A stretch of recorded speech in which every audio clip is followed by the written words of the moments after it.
This episode of the podcast is brought to you by the Urban Lounge, located at 241 South, 500 East, right in downtown Salt Lake City. Head on over to their website, theurbanloungeslc.com, connect with them on Twitter and Facebook, and find out about all of the upcoming shows. Hey, this is Atheist, and you're listening to the I Am Salt Lake podcast. Showcasing local talent, professionals, and everyday people making Salt Lake City what it is today. It's time for another episode of the I Am Salt Lake podcast. Hey friends, welcome to the I Am Salt Lake podcast, episode 119. My name is Chris Hollifield. Welcome to my show. Welcome to the podcast all about Salt Lake City, where I introduce you to locals, professionals, artists, musicians, just everyday people, people that are making the city what it is, making it a proud place for me to call home. Just really quickly off the bat, I want to give you guys a heads up that I'll just be doing one episode a week for a little while. Should be out Monday mornings. That way I'll give you guys an opportunity to catch up through the back catalog and download some of those conversations that I've had with the locals. You can find all of those at iamsaltlake.com. This episode, I sit down with Tim Drake. You might remember him from episode 80 when him and Jordan came over to my apartment and they talked about the My House on the Moon podcast. He's joining me again on this episode, a little bit more of a one-on-one conversation, getting a chance to find out about his new podcast, find out about Top Flight Pictures, found out about the My House on the Moon book that just recently got released, as well as he is doing a little interning at the X96 studios there in the morning time with Radio from Hell. We'll be talking about that in the conversation as well. Tim Drake's a really great guy. I highly suggest you get in touch with him. I'm going to put all the notes on the show notes for this episode, which you can find at iamsaltlake.com/119. You can follow him on Twitter, Facebook, check out his website, and get to know him a little bit better. So with that being said, why don't you guys join me now as I talk to Tim Drake as he came over to my apartment in downtown Salt Lake City. I was looking online in episode 80, you and Jordan were here. Yeah. And that was back in like June, wasn't it? I think middle of June. And the last time you were going to move to LA. Yeah, and I did move to LA in July. And you came back. Yeah, and it was a really unfortunate circumstance of where we had to come back. So we'd got moved out and everything. We were living in Burbank, and we had my wife and I had a lot of different job prospects. Did you buy a house down in Burbank? No, we just had an apartment down there. Yeah, we just had an apartment. And we had a ton of job prospects that had been talking to us before we moved that seemed like they were, everything was going to work out. And then after getting down there, everything fell through. It just wasn't going how you planned. Yeah, like the jobs either, we actually ended up filling the position or something didn't work out. I actually interviewed with Warner Brothers for over a month. What were you going to do with Warner Brothers? I was looking at several different positions, just trying to get my foot in with Warner. Any position. I was ready for any position that they would give you. Yeah, just to get in with something within my education. Now, did your wife have a job lined up down there or not? She had a few that seemed to be lined up. Yeah. And then they would fill the positions. A lot of them wouldn't even talk to us until we got down there. They wanted to make sure we were actually moving before they were like... Well, because they didn't want to pay for your move. Yeah, exactly. Which is, I understand But that. you didn't sell your place here, right? We sold our house here, but that was a blessing. Okay. We wanted out of that house either way. So it wasn't bad. I was there that one time when I was on there. It wasn't bad, but it had its issues, and our schedules are so busy. We just didn't have time to keep up with everything. Okay. And so it was more of we needed something that gave us a little bit more freedom. So it was a good thing to sell the house, and the housing market's been quite nice. So we made a killing on it. So did you move back like in West Jordan? We actually ended up moving back to Saratoga Springs. Okay. So it's a little ways out there, but we found a great place with a lot of room. You like it there? Yeah. It seems like it's kind of far from anything. Yeah, really it's only about 10 minutes from Bangor Highway. Well, and that's the thing with this area is you can get anywhere in a short amount of time. So, the last time when I had you and Jordan on, with the My House on the Moon podcast, you guys were talking about your book. Right. That was going to be released shortly after the podcast was up, and I'm actually holding a physical copy. Looks great, by the way. Thank you. I mean, when you got the first printing, like the first, I don't know, what is it, test press back? I mean, what was it like holding the book in your hand, the finished product? Because we actually only got the physical copies about 3 weeks ago. Oh, okay. So you barely fresh off the press. Yeah. So they're still pretty fresh. So we released the Kindle editions back in July, and we had a hiccup with all of the art. And so that's what it caused a little bit of a delay in the physical copies. So we've only had the physical copies now for about 3 weeks, and it still doesn't feel real when I look at it.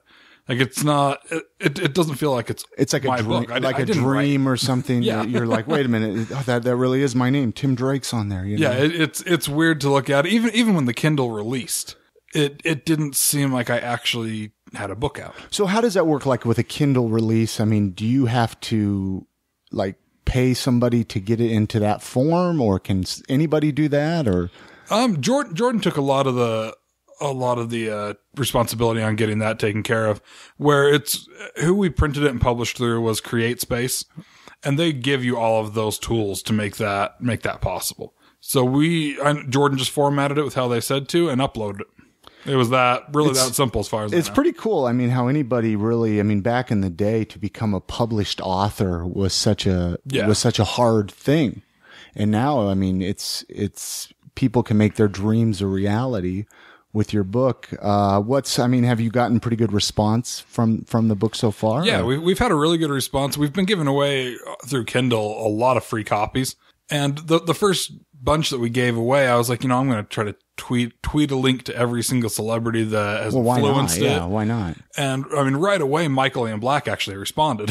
What did he say? He just wished us best of luck with the book and everything. And it was cool that, he was part of what inspired Jordan originally to start even writing essays. And so it was cool to have him respond back to us and actually tell us, good luck with it, hope it goes well. And so it's been cool to see that, a lot of them did take it, because we quickly looked at the numbers afterwards, and there was like 120 something downloads from the free copies, and most all of those were sent out to different celebrities. So it was kind of cool that we were like, oh wow, somebody. Well, yeah, if they're going to take the time to download it, they're probably going to take time to read it. Yeah. You would hope, obviously. Now, can people here in Salt Lake, or where can you get a physical copy? Is this available in any bookstores yet? Or right now, it's just Amazon. We're working on trying to get it. You got to get off Amazon, man. Well, not get off there. I mean, stay on Amazon, but you got to get it into some of these local bookstores around here. Yeah, man. And we should be getting it in as we get like the next load in. The first shipment that we got of them is already gone. Is it pretty easy to get a book on Amazon? I mean, is that a pretty tough ordeal? Or? It seemed pretty easy. I mean, from how we got it up on there, and I mean, luckily with CreateSpace, we didn't have to have like 500 copies sitting in their warehouse. They print it as it's ordered. Okay. So, like, when I needed a couple of extra copies, I was like, I'm just going to order my own book off of Amazon because I need it faster than it's going to be for an order.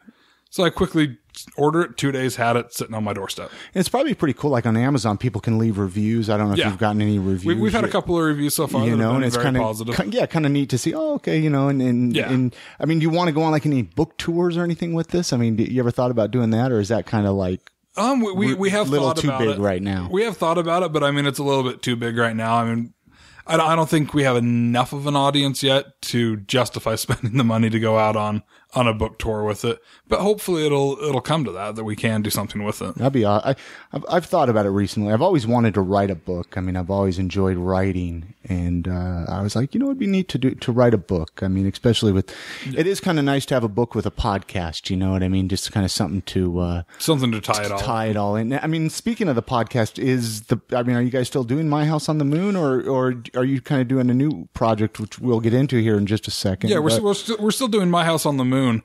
Mine and Jordan's schedules just lately have just been so insanely busy.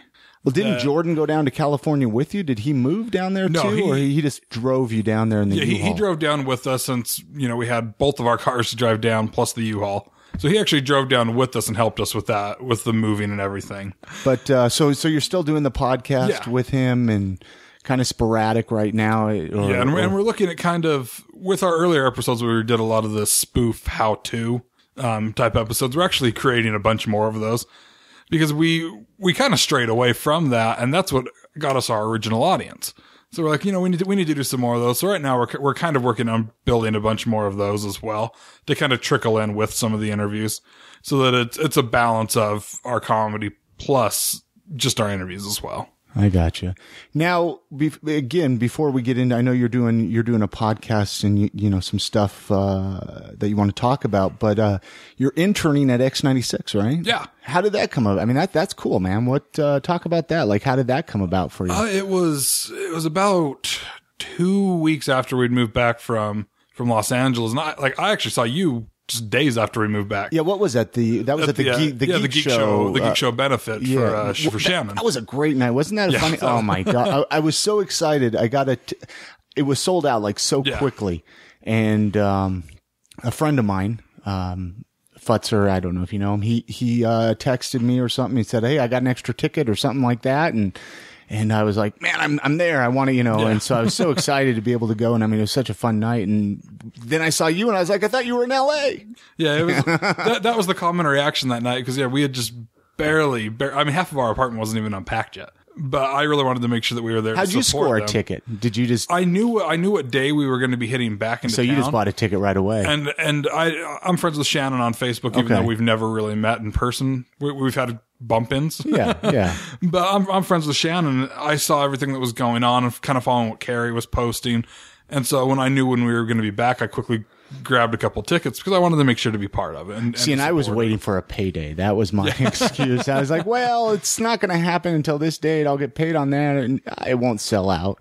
Like sold out in like 2 days or some ridiculous time like that. I mean, it was a great, so anyways, back to the interning at X96, you just went and applied? Yeah, just a couple weeks after I was back, I saw Richie actually post on his Facebook that he needs some interns, and so I quickly just shot him an email because Richie's been on our show, and we've gone back and forth. My sister-in-law was actually one of his interns with Cultural Hall and some of that, so I just quickly emailed Richie and said, "Hey, if you're looking for an intern, I've got nothing to do right now, so hit me up. I need to learn more of the radio side of things."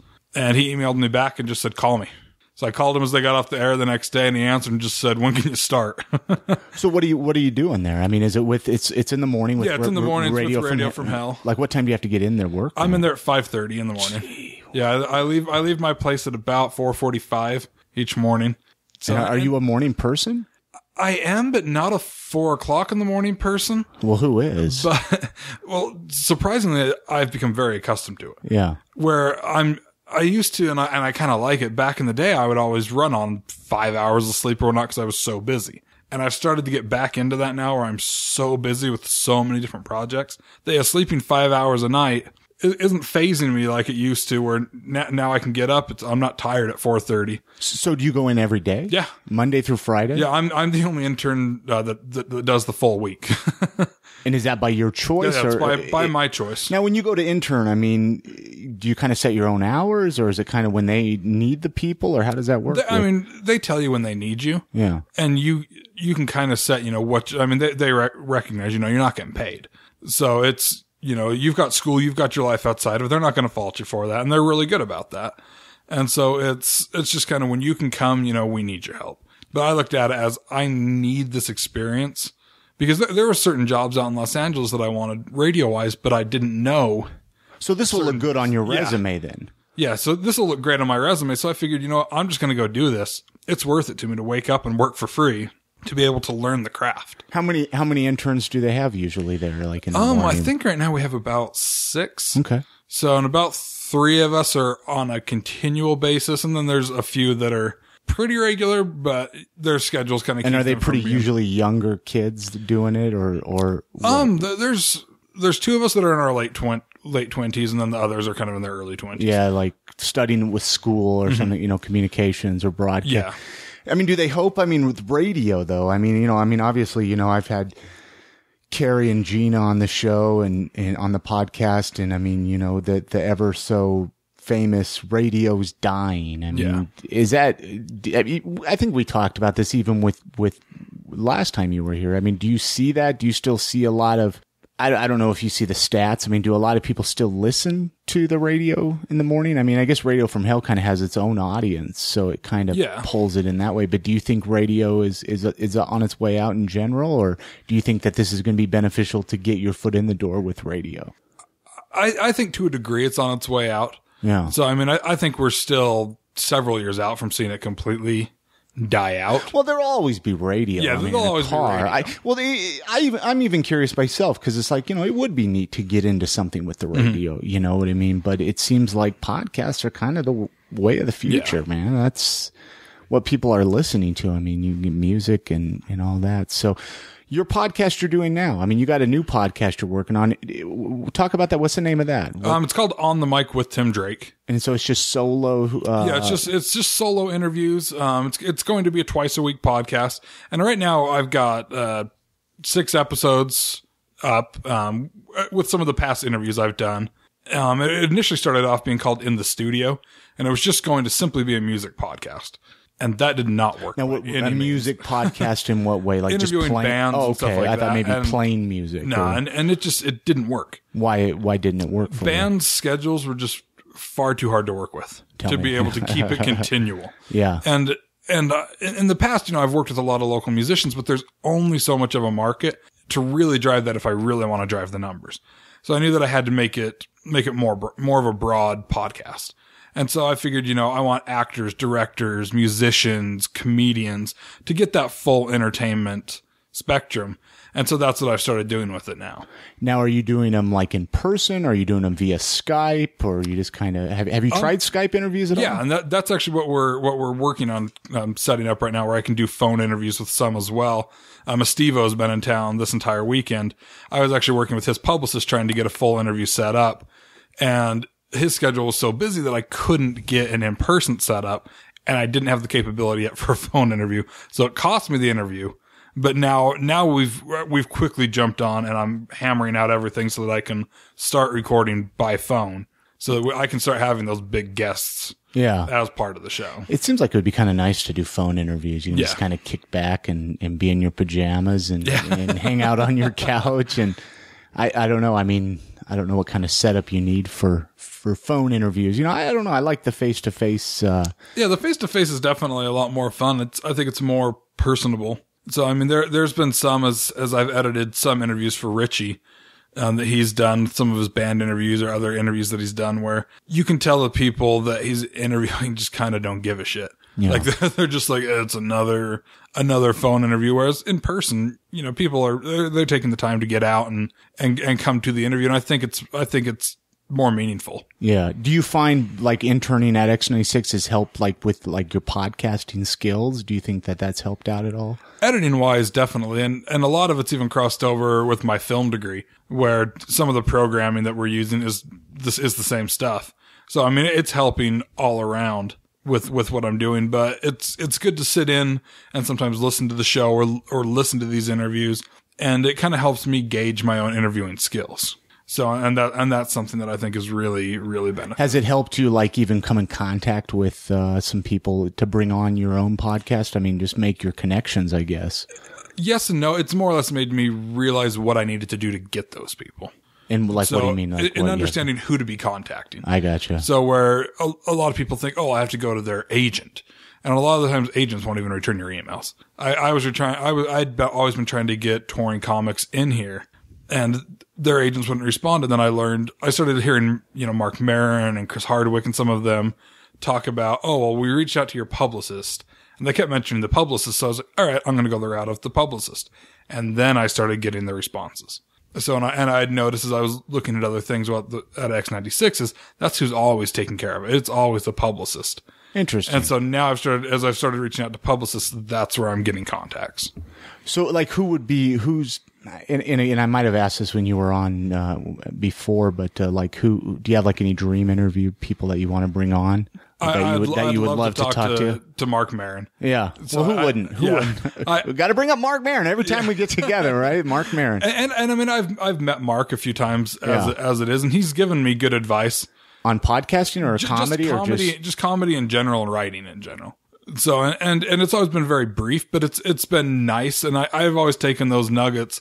I mean, even Norm Macdonald, when I met him in his kind of stupor as he was getting ready to leave Wise Guys, I mean, he still gave me good advice about, continuing on and making sure to just really put my foot forward and just keep going.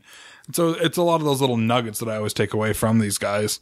You've met some pretty big names, man. You go to a lot of the shows at Wise Guys, right? Or yeah, I found to really understand comedy where I wish I could go to open mic more and really try to hone my own stand up. And my schedule just doesn't really permit it right now. And that's such a lame duck excuse, but, I feel to really understand comedy and understand even just the writing aspect of it, you just have to immerse yourself in it. And that's something that I've grown to just love.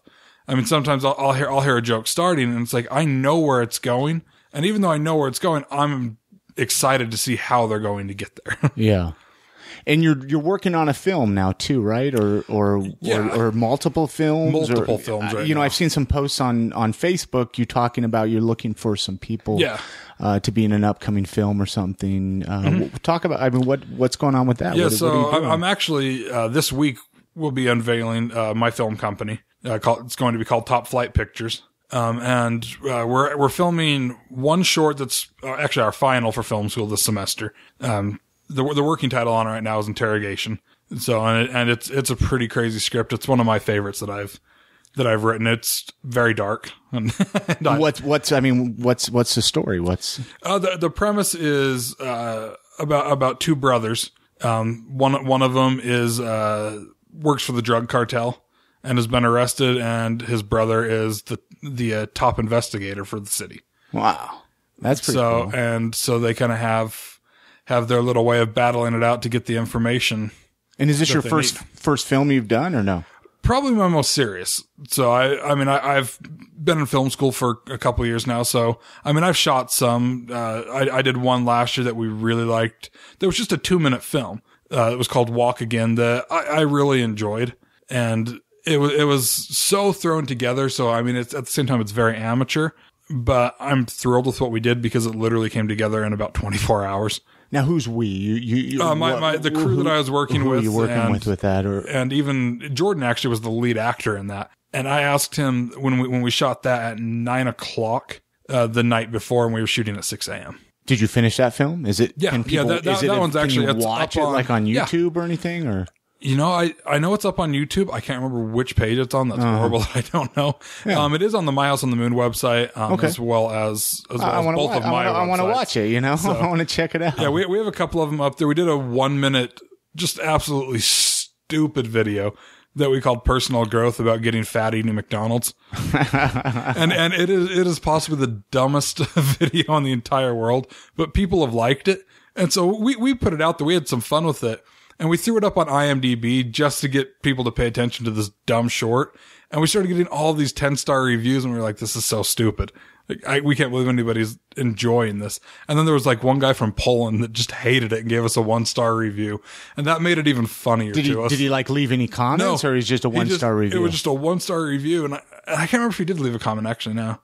In Polish, you're like, I can't translate that. But I just loved that we had these 10-star reviews and then this 1-star review. And that it made my day to get this 1-star review. This guy just hated it because I didn't understand why we were getting 10-star reviews because it's so stupid.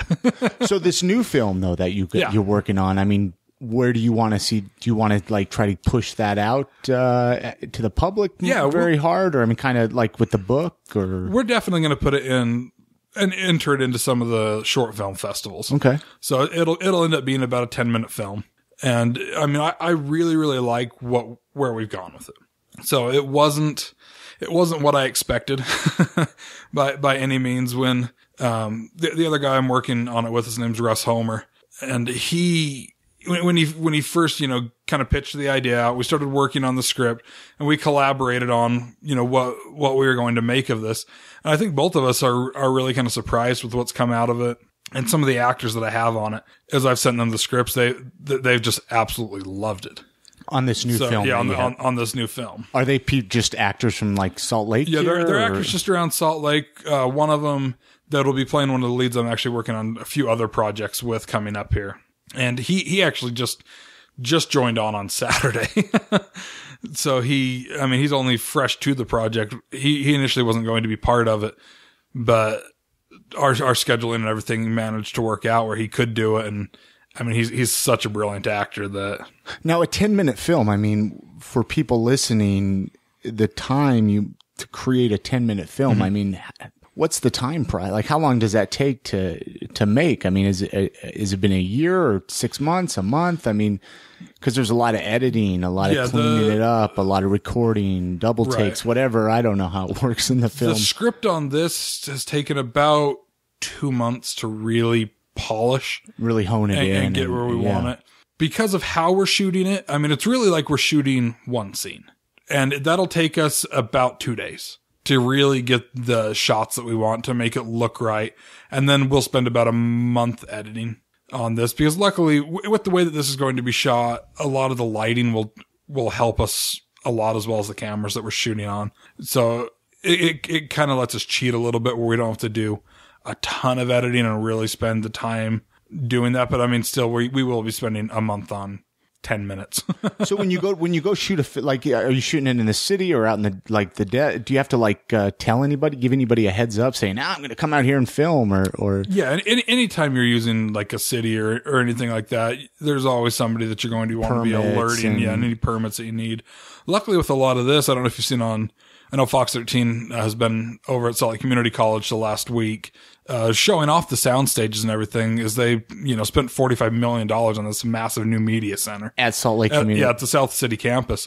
And then we've got massive sound stages, professional editing bays, full screening rooms. Now, are you working out of that Yeah. Are you at that campus? Yeah, that's luckily, I mean, thanks to the great teachers I had over there before I had moved, since I was supposed to be attending film school in Los Angeles. When I realized that we were coming back, it was going to be 2 weeks into the semester before I'd get home. And so I emailed one of the teachers and said, look, I'm going to register for class because I don't want to miss out on anything. But, can you work with me on this? And luckily I was able to just submit things online for those couple of weeks. And then as I got back, jumped right into it. And I mean, it really made it coming into the new media center, because as I left, that was not open. Yeah. You couldn't even walk in and see what they were doing. And so to come back, I was really depressed that I wasn't going to be able to have access to the things that they had at the Los Angeles Film School.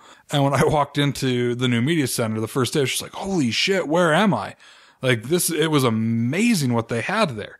So are you taking classes there now then? Yeah. I actually need to get registered for next. I took this semester off. I was last spring semester, and then summer and fall off. And I try to take a couple classes at night just to kind of keep getting it done, So I haven't had a chance to check out this. I've heard a lot about this new media center. Yeah, it is absolutely incredible. I mean, we're really privileged to have this right here. Yeah. So, and especially with all the new equipment that we have. Oh, and I love that. I love that campus. I mean, it's an easy location for me. Yeah. But, yeah, especially. So what else is going on? What else? Did you have anything else, or are we kind of? So, well, with this film that we're shooting this coming week, and then coming in January, we're actually starting to film, a web series, that's called The Job Interview. It's going to follow, 4 friends. Well, primarily one guy and his 3 friends. With all of the crap he has to deal with, trying to get a job. So, and they're going to be about 8 to 10 minute episodes that will be on our YouTube channel that we're launching in January. And do you have a name for that? So right now that we're just calling it The Job Interview.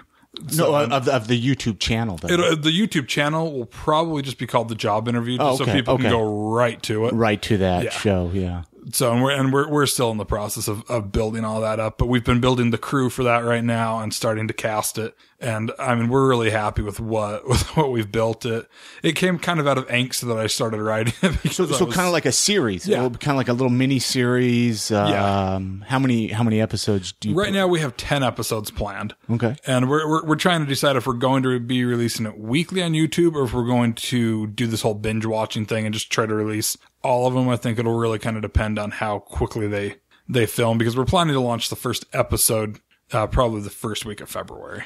YouTube is an area of the internet that I haven't dabbled in yet. I need to get into that. It seems like YouTube is a lot of people are kind of using it to watch stuff on. I mean, these days. I mean, that's kind of That's why I wanted to attack that medium, is because I realized that that's where everybody was turning, especially when the Emmy nominations were announced. And I saw, House of Cards getting nominated, Arrested Development getting nominated. It was like, clearly, if those shows, they're fantastic shows. They deserve a nomination. But where they are just simply Netflix original shows, that says a lot of where TV's even going. So, when that's where everybody's turning to just stream a full show, we were like, okay, we've got these other shows that we're working on trying to pitch, but why not just make, a small version of something else that we can put up on there so that our work is still getting done and still getting the exposure. Well, people aren't watching TV like they used to. No, not at all. Unless it's the Big Bang Theory. That is a good show. Yeah, I saw a report, I think it was in Variety a few weeks ago, that they were comparing it to Parks and Recreation.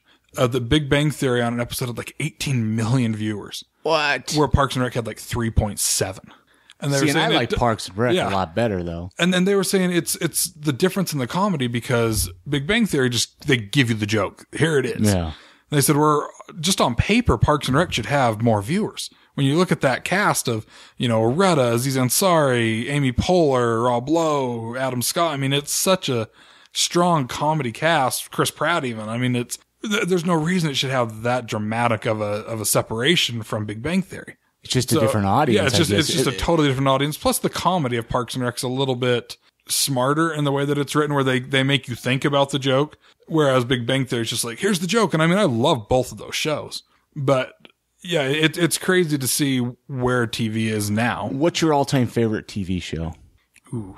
Or do you have one? Is that a tough question? I guess it depends, maybe, or...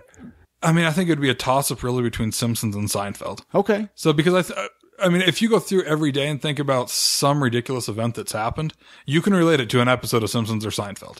I got kind of burned out of Seinfeld, though. I was like... I did for a while. They were all the reruns, and then I bought all the seasons on DVD, and I watched all that, and it was just like, I guess, it's a classic, though. Yeah, it definitely is a classic. But, Breaking Bad's right up there, too. That show is just so mind-blowing. I just finally finished that season, or the whole series. I'm a little late to that game. I started watching it when it first came out, and then I died off, and I plugged through it. It was some late nights, 5 a.m., staying up till 5 a.m., and that's a great series, though, Breaking Bad. So I'm actually about to go through and rewatch all of them again as we're honing up one other script, just because I need to get my brain in that place. You hear about people that are method actors, and when I'm writing these scripts, I like to kind of go into method writing, where this other script that we're writing is a really dark script that I've been working on this script for about a year, and it is really dark. And so I need my brain to be in that really dark place. What is this? It's called, the name of it's called High Psychosis, and it is a drug-induced psycho thriller. It's the way that we've been. Wow. So how many scripts you got working on right now? What do you We've got, because we have the job interview scripts that are trickling out, and I've got a couple other writers that I've been kind of teaming up with on those, so that I'm not burning myself out. And then High Psychosis, like I said, that one's been in the works for about a year now, and we're planning to start shooting that in February. And that one I'm really, really excited about. And then I have one other one right now that is in the early stages. All of it was built up about a year ago, but now I'm really starting to put it all on paper after brainstorming it. Doesn't really have a title yet, but it's kind of like a gay rights piece. I like that. And really going out there. And I know a lot of people, when they hear that in any type of film, like, oh, that liberal Hollywood. It's like, no, it's not a matter of liberal Hollywood. Liberal Salt Lake, right? Yeah. It's just simply a matter of, it's something I strongly believe in. And so I want to be able to, make a piece about that. And especially, where you see so many young kids that struggle with, where they're gay, and they don't know how to grow up with that. And they end up killing themselves. And I think it's just so beyond tragic to see all of these young kids that keep ending their lives over, their well, especially battle. Here in Utah. Yeah, especially here in Utah. There was the kid that about this time last year, just right down the street from where I was living in West Jordan, that killed himself at, I think it was by Benyon Middle School. So, and that was just so sad. Why do you think it's as big everywhere else, or do you think it's a little tougher in Utah to be homosexual? I don't know if I would necessarily say, I'm sure it is tougher in Utah, where I mean, it's such a predominantly conservative state. Yeah. But I mean, there are still news stories all over that. I mean, I've seen them coming out of New York. I mean, there was one even this last weekend. I think it was in San Francisco. Well, no, yeah. I mean, it is obviously tough anywhere, but I Yeah. just think it would seem like it would be tougher in Utah. Yeah, and I'm Which is definitely sad. Sure It's yeah. sad. I mean, and I think we've progressed a little bit as a state in that Yeah, department. I think we definitely have, but there's still a long way to go. Well, everywhere. Yeah. So, and hopefully, and that's what I hope to do as soon as the script gets done, is to try to make a difference with it. That's awesome. So, and I'm sure there'll be a lot of people that have been close to me my entire life that'll probably really push back against it and not be happy that I've made this. But Does that worry you at all? No, not at all. I kind of look at it as screw them. Yeah. I don't care. Like, I feel like I'm doing the right thing. And if somebody can't support, a belief of doing the right thing and standing up for other people, like, I don't need that. Because you grew up in a pretty religious house, right? Yeah. And so, I mean, does that worry you at all? Like, I mean, like with your family at all? Are they pretty supportive of your endeavors, or? Yes and no. Yeah. I mean, they're glad to a degree Yeah. that I'm doing what I want to do. But I mean, they're not going. I mean, they wouldn't go see the movie. You don't think? I know that. So, but I've told them, But that might be for the better, though, Yeah. because then you're not as worried. You could put more of yourself into it and Yeah. say, okay, I gotta censor myself back a little bit because so and so might watch it. You can put more of yourself in your personal beliefs behind and something. Like that. and I've told them, I don't expect them to. It's like that's fine. Like, I'm not expecting you guys to go see it or to even like buy one of my books or anything.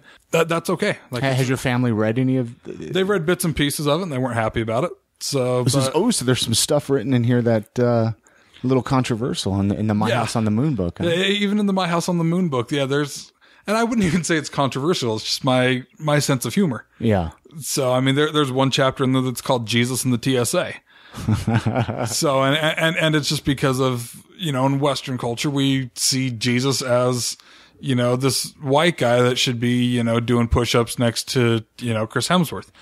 So in reality, the dude who lived in the Middle East, like he's not this white guy that everybody imagines him as. And so it's the joke of, well, how would Jesus get screened through the TSA? Like, and it's written from Jesus's perspective, trying to go through the TSA. So, but yeah, things like that. I mean, it's like, it's a joke, but people sometimes have a hard time taking a joke. But you put yourself out there, and I give you a lot of respect. A lot of people can't do that. Yeah. I think a lot of people are afraid to put themselves completely out there. And I used to be, and I finally just got to a point that I realized I was miserable doing that, hiding behind something. All right, so would you say you're happier now by not? By far happier. So, I mean, the last year and a half, I've definitely had my ups and downs with things, but I mean, it's definitely put me in a better place and in a much better state of mind to finally be a lot more true to myself. Ups and downs with with what now? Really learning more or less who I was. I mean, trying to figure out, what was making me happy. Well, I mean, really diving into film and everything has only been about 2.5 years in the works. And I realized that it was really what I needed to be doing. So do you plan on writing another book? Do you have any it's books? already in the works. another book is already in the works? Yeah. It already has a title too. I had started a podcast about a year ago with one of my friends that I called Thoughts in My Head in My Bed. Okay.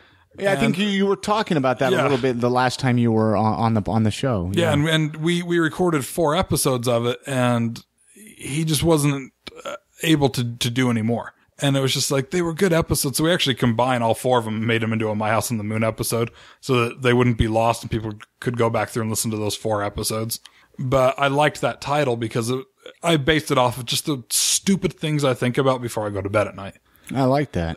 And so that's actually what the title of the new book will be. It'll probably be out sometime next year. And is this just yourself? Yeah, just myself. Or Jordan's not doing this one with you? No, yeah, this next one's just me. Jordan's actually working on one of his own right now too. So it's like we still have all of our stuff that we're doing together with My House on the Moon, but then we also have totally different things that we're doing as well. What motivates you to keep going, man? I mean, you're busy. Yeah. I mean, do you have like a regular job too, or are you kind of just doing all these other As of right now, I've just had all of this that I'm doing. And luckily my wife's incredible and is so supportive. Yeah. And, I mean, she wants me to be doing this. She knows it's what makes me happy. So yeah, I mean, it's just, I think the biggest thing that drives me, especially now, is, I mean, as much as I love Salt Lake, I really wanted to be in Los Angeles and be, right in the heart of the industry.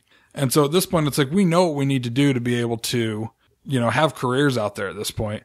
And so now it's really, we know we have to make our mark and be able to get back and do what we want to do. So you'd like to get back down to LA? Yeah. I mean, our plan is to be back there in a year. Okay.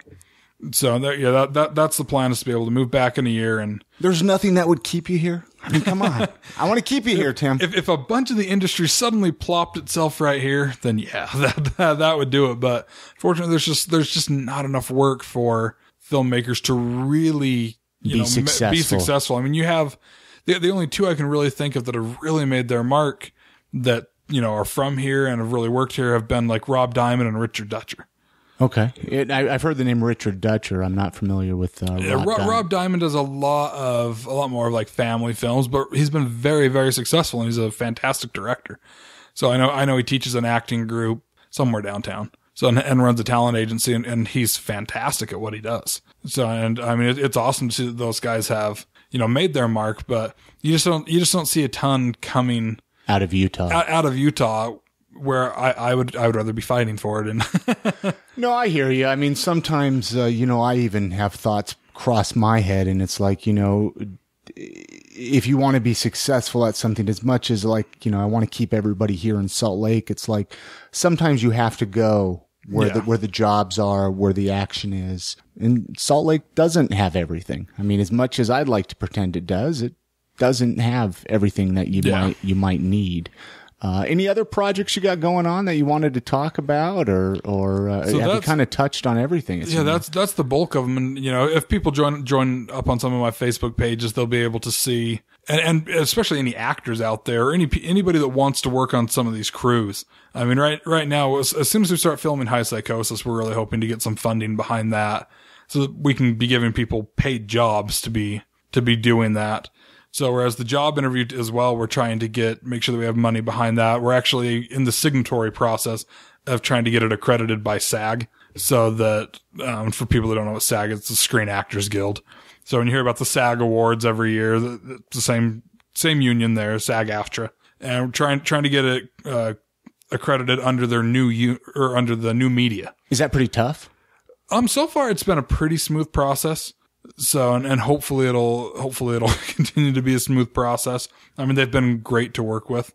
So it's just the process of making sure that everything meets their credentials. And we're going to do whatever we can for the job interview to make sure it does meet that, because once you get that SAG card for any actors, I mean, that can really propel their career. Have you done like any Kickstarters or anything with your film? Because you did a Kickstarter for My House on the Moon. And that's what we're planning to do with High Psychosis, is to launch the Kickstarter, where they're only 30 days. We're hoping, if that's the case, to launch that the very first part of January.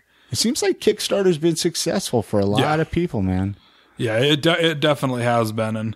And so, we're really hoping that as launching a Kickstarter for High Psychosis, that we'll be able to raise the funds necessary. Luckily, since with some of the stuff I can't really mention yet that we're doing with that, it's made it that since we're going to be kind of utilizing Salt Lake Community College behind it, it's brought our costs down dramatically because of equipment use. Yeah. So that's one thing that's nice, because initially our budget was looking to just be now, insane. Was your Kickstarter, it was successful for the book, right? It was successful for the book. Yeah. So, and one thing that I would put out there to people trying to do Kickstarters, because I think it's a misconception, is what a lot of people, even though they read it and they agree to it, they don't realize that if you don't raise your goal, you don't get any of the money. So we intentionally set the goal low on My House on the Moon, because we knew that we needed to raise the money to get the book published and everything. So we set the goal. But if you reach the goal, then you're obligated to give those people. Yes. And so we knew what the minimum was that we needed to produce the product. And so we met that minimum, because we were like, we don't care if we're going to be making any money. We just want to be able to get the product out.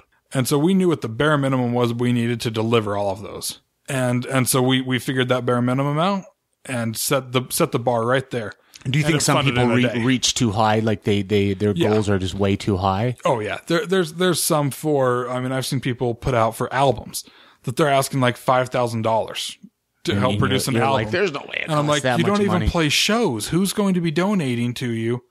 Do you find though, like with Kickstarter, I mean, do you find that most of your donations comes from like an audience base that you've driven them there? Or do you find that people just surf it and find cool stuff to fund? I think it's both. Really? I mean, we had, I'd say about half of our backers we knew. Uh-huh. And one guy just randomly popped up that we have no idea where he came from. Well, what I mean, like, even like with like, doing the podcast and doing the, with your Facebook page and Twitter and stuff like that. I mean, you had an audience base there, but if like nobody heard of it, would you find that they would be just as successful? I mean, doesn't it help to kind of have a little bit of an audience? It definitely helps to have an audience. And even if you don't have the biggest audience, learning how to capture an audience. One thing that I did one morning just to try to catch people's attention is where our book, since the book of essays, a lot of comedians have done that. Ellen had done that. Michael Ian Black's done that. And so I sent out a tweet that said, if you're a fan of, Ellen, Michael Ian Black, Jon Stewart, and put all of their Twitter handles in there, sent it out there to the world, and we received 2 backers right away just off of that. So it's all about your tactics and how you approach it. Because no matter how big your audience is, it's really going to be how you market it. So, and I think that's one thing that really played into our favor is how we marketed, backing it. So now it's all about marketing it to sell it. So what do you know now with even, let's, go back to the book. I mean, the My House on the Moon book. What do you know now that you wish you would have known in the beginning? Or is there anything? I think the biggest thing I really took away from it was how to grow as a writer. Okay. You can't expect to become even a decent writer if you're not writing every day. You think that's important I think that's incredibly important because I look at where I started with some of these chapters that I had written a year before we started finally editing. And they were so poorly written that to go back through and edit them and start to really construct a good chapter, it took a little bit to make it more coherent for people to understand instead of just, my mind vomiting onto the page.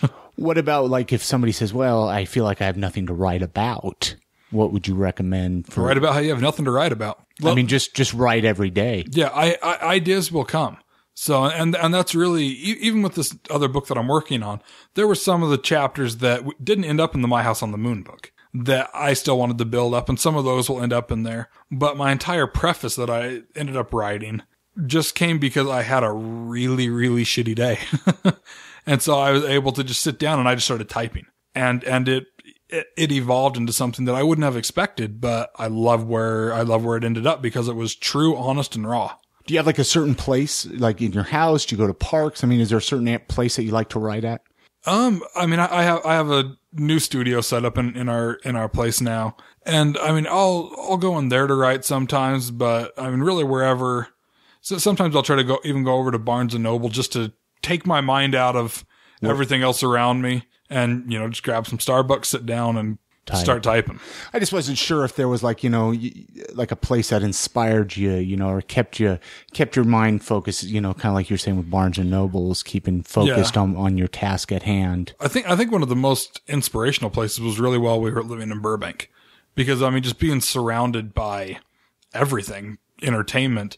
I wrote so much the entire time out there. I mean, I would go out, I mean, from in one direction, I could walk to Warner Brothers in 20 minutes. In the other, I could walk to Universal in, about 40 minutes. And it was just, everything was, just right there. I had the Dolby Laboratories just a stone's throw away. I mean, the grocery store right by our house, we'd bump into producers and stuff all the time there. And it was just crazy to be so surrounded by it that it kind of got those creative juices flowing more and more and more. And I was always just ready to write. Now, are you blogging at all too? Or what are your thoughts on blogging? Like just having that sort of medium? With my website, just my personal website, it's going to be turning into a lot more of that. Where I am just going to try to throw out a lot of stuff out there of my thoughts, my rants. Thoughts in your head, thoughts in your bed, or whatever. Was that the name of it, or what? Thoughts in my head and my bed. Thoughts in your head. I love it. So yeah, and there's still a Twitter page up for that. I think the Facebook page is even still up for that. And a lot of it's just, my random thoughts and random rants that, that come to me. And so yeah, my website, will have a lot more of that as it kind of gets built up. Right now we're having a little bit of a disconnect, like the URL expired for it, or the domain name. You didn't renew it in time. Yeah, well, when I went in to renew it, the host no longer was there. So it expired and the host disappeared. What? So now I repurchased it, and now I just have to get the page that's actually hosting and the domain locked together. Interesting. Yeah, so there's a little bit of a disconnect right now, but within the next 24 hours, it should be back to functioning. Well, what's the best ways for people to get a hold of you, Tim? What's your the websites or your podcast? Let's run down the list. So my official website is just therealtimdrake.com. Not the fake one. The fake one. The realtimdrake.com. And on Facebook you can find me on there. onthemicpodcast.com. As well as On the Mic with Tim Drake on Facebook. Top Flight Pictures will be up and going within the next week here. So probably by the time this gets up. Yeah, probably by the time this goes up. Or you're listening to it. Then you should be able to find that. And like I said, we'll have casting notices and stuff on there for anything that we're working on, as well as any Kickstarter information. Of course, on myhouseonthemoon.net. You can go there, buy the book on any of those websites, as well as on Amazon. So everything is up on iTunes. So right now with On the Mic, we're 6 episodes in. I'm actually recording a new one tomorrow night. Every Tuesday we will have entertainment news. So it won't be an interview. It'll just be entertainment news and any of the day's upcoming releases. Cool. So just something to kind of throw in there and be a little bit different and keep everybody updated on what's happening in the world of entertainment. Yeah. So that's not Kardashian or Bieber related. Well, come on. We got to keep up on our Kardashian news. How am I going to find it now, Tim, if I can't find it from you? I'll just put Trainwreck audio in there, and it'll be about the same thing. Well, you're a pretty well-rounded guy, man. You're out there everywhere. I love it. You keep yourself busy, and I got a lot of respect for that. No, thank you. Anything else you want to add before we end out here? I was excited to sit back down with you and chat with you and have you share what you're up to. And I'm glad you had me back on. I was excited to come back. Once I got back here and had so much to do, I was glad to come sit back down. Yeah. Anything else you want to add before we close out here? No, I think that's about it. Just and follow on Twitter, of course, at Tim Drake. And I'll get all the links on the show notes. I try to get as many as I can. Sometimes I miss one or two here and there, but thanks a lot, Tim. Yeah, not a problem. Thank you. Many thanks goes out to Tim Drake for coming on this episode of the podcast. I had a really great time chatting with him. Hopefully you guys enjoyed the conversation. I'd love to know your guys' thoughts. Give the voicemail a call at 385-202-5926. Love to know what you guys think of this episode or any of the other episodes of the I Am Salt Lake podcast. Again, you can find all the links to get in touch with Tim on the show notes, which you can find at iamsaltlake.com/119. Give him a follow on Twitter. Check out his Facebook, his website. Find out all of the projects that he is up to. I'm going to end the show playing a song by the Ugly Valley Boys titled Yesterday. I had an opportunity to see them play with McDougal this past Saturday night at the Garage on Beck Street. They put on a hell of a show, and I thought it would be only fitting to end this episode playing one of my favorite Ugly Valley Boys songs. And I figured it'd be a great way to end the show. I'd like to put more local music on the podcast as well. So if you're in a band here in Salt Lake City, get in touch and maybe I'll play one of your songs on a future episode. So with that being said, thank you so much for joining me on episode 119.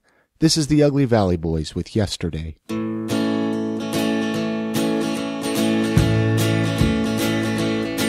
I keep a photo nearby of my old sweet town family. Yeah, they lived in the bricks by the tracks and refinery.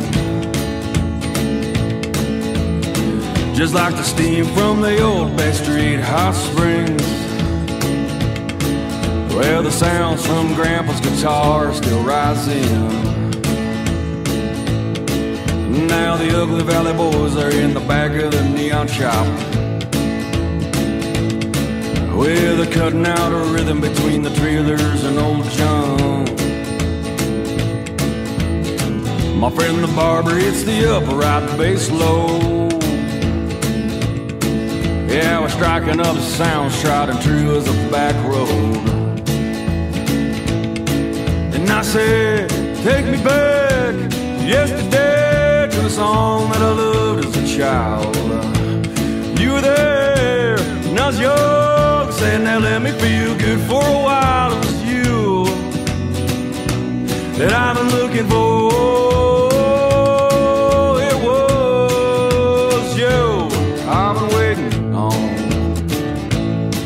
Yeah, lately this guitar's been singing some sad songs, and I don't blame it one bit. It's seen enough of these old bars. Well, my eyes just might shine before too long. Yeah, these strings just might ring after all. And I said, take me back to yesterday, to a song that I loved as a child. You were there, and I was young. Now let me feel good for a while. It was you I was looking old. It was you I've been looking for.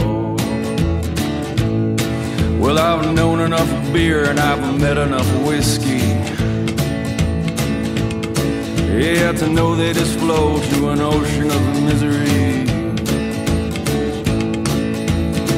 And many nights have been the last one still standing,